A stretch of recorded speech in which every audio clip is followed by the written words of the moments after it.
Grayscale is making some interesting moves with their two new trusts tied to the SUI ecosystem, right?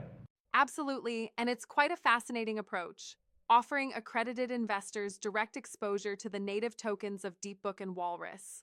Yeah, exactly. It's like they're basically unlocking a new door into the SUI network's dynamics, especially with DeepBook, which has already processed over Yeah. $10 billion dollars in volume. And then there's Walrus, which is all about programmable data storage. It seems like both protocols are playing pretty critical roles in building the SUI ecosystem's infrastructure. Right. And DeepBook's on chain order book functionality really positions it as the financial backbone, while Walrus is boosting data management capabilities for decentralized applications. It almost sounds like they're constructing two key pillars for blockchain innovation, huh? But isn't it interesting that these two trusts come nearly a year after Grayscale's first SUI product? Yeah, it seems like Grayscale is steadily expanding its offering within the SUI ecosystem. It's kind of like they're setting up a portfolio where each token has its narrative. DeepBook with high transaction volumes, and Walrus with robust data storage, which is essential for Yep. rapid diversification. I get that, but don't you think there might be a slight risk by focusing solely on these single assets, especially when um, market fluctuations can shift investor sentiment? That's a valid point. However, the strategy aims to capture that surge in activity we've seen in SUI's DeFi sector, especially with initiatives like Mill City Ventures launching a SUI treasury and raising, hundreds of millions for token purchases. hmm Exactly.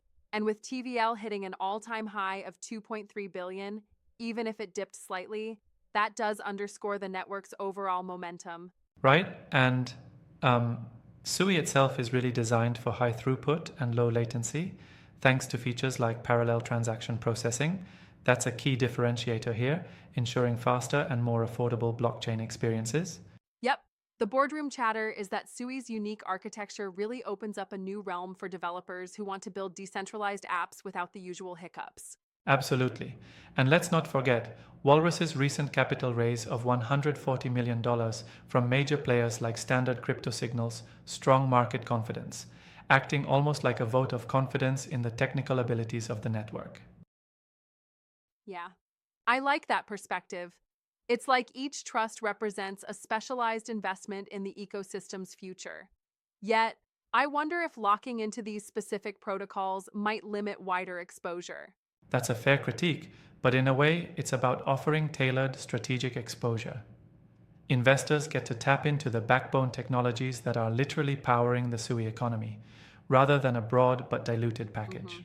Right. And with additional institutional movements like those massive treasury raises, it seems the ecosystem's certainly vibrant and forward looking. Exactly. The whole setup is like a well curated lessons in how DeFi is evolving, balancing both innovation and risk while giving investors a direct entry point into next gen blockchain applications. Well said. It will be interesting to watch how these trusts perform as SUI continues to mature in this rapidly evolving space. For sure, the intersection of finance, technology, and blockchain here is definitely something to keep an eye on. No doubt about it, exciting times ahead in the crypto world.